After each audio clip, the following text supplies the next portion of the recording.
Foschini consists of 14 trading brands and sells fashion, jewellery, accessories, cosmetics, cell phones, homeware, and more. It sounds like a very Mark ad. Yeah, it's Foschini's all over the place. They got fingers in many pies. It also recently acquired a UK-based business called Phase 8. There's a market cap of 35 billion rand, trades on a PE ratio of 15.5 and a dividend yield of 4.3%. Now there's a guy out there who's going to lambaste you for not going 15.6 because he indicated that I wasn't rounding up correctly. So have you not noticed that I do it very, very carefully?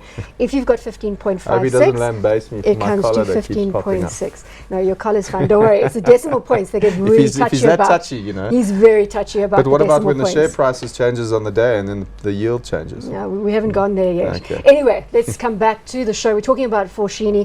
Anthony Thunstrom is the financial director in this group, and he had a very, very solid track record in the KPMG stable.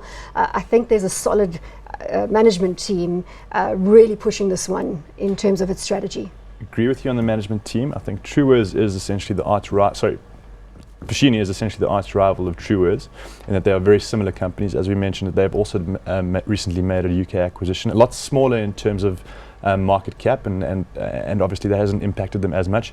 You don't see the share price coming off as much post-Brexit as it did with Truworths, so they're less likely to be impacted in that regard. Was it a very similar timing, the Phase 8 acquisition? Similar timing, but I think, you know, it was pre-Brexit, so I think that's the point to hit home here. Is it was at a point when the UK economy wasn't looking like it was suffering.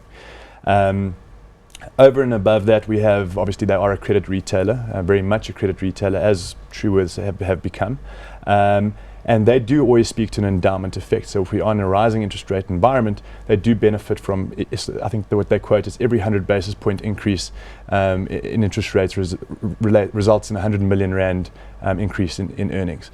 And so they do benefit from that sort of endowment effect, but one has to then take a view on interest rates. And do we see interest rates going up from here? I highly doubt it. Well, you see a cut, and you've decided after two weeks of Always rand strength, you're going to cut. There's going to be an interest rate cut. Foschini have been focusing on bringing that sort of percentage of their sales in debt down. I think Phase 8 is also predominantly a cash business, so that's brought the overall group down. I think it's closer to 50% as opposed to Truworths 70%. I also feel their array of stores is a lot more exciting than Truworths. You know, I like obviously Total Sports with the sort of sports apparel. I like the sort of cosmetics side, which is also pretty exciting, soft luxuries. So I think their array of brands is a lot more exciting than Truworths. Let's have a look at the share price graph, and we are running out of time. There we go. Relatively healthy looking share price graph there, but you're seeing the similar trends across the board, as we pointed out earlier. Exactly, but I think when you look at on a multiple basis, this is probably a decent opportunity to be buying Foschini. Hot or not? Not hot for me. Hot or not, Byron? I'm going to be hot. We do actually have a small position in the account, but I was chatting Thinking with about Paul. putting some more in. No, actually selling it. It's too small. It's about 3,000 rand, so we'll talk about that.